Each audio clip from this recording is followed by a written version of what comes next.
ইসরাফিল খসরু, আমাদের প্রধান বিশেষ অতিথি বিশেষ বক্তা, উনি আজকে বিশেষ কাজে আসতে পারে নাই, সেজন্য আমাদের কাছে দুঃখিত।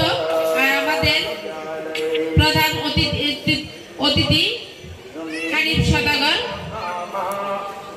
আমাদের 38 নম্বর ওয়ার্ড সাবেক সভাপতি আজমউদ্দিন, আমি সবার নাম উল্লেখ করছি না। আমাদের প্রধান বক্তা যার বক্তব্যের জন্য সবাই অপেক্ষা করছে, সবাই আমাদের এই দানের শীষের জন্য আজ এখনো 6টার থেকে যে মহিলাগুলি বসে আছে, আমি সবাইকে আগে জানাই আমার আন্তরিক শুভেচ্ছা ও অভিনন্দন।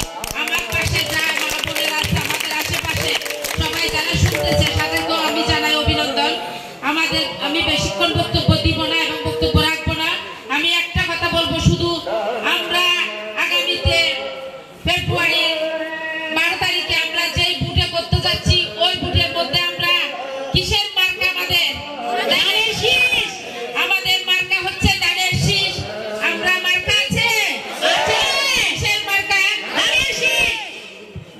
আমাদের ধানের শীষের জন্য সবাই দোয়া করবেন এবং আমরা যেন ধানের শীষের প্রতীক নিয়ে আনন্দ করে ফেব্রুয়ারি 12 তারিখে আমরা ফিরতে পারি, এই আশা ব্যক্ত রেখে আমি আমার বক্তব্য শেষ করছি। আসসালামু আলাইকুম।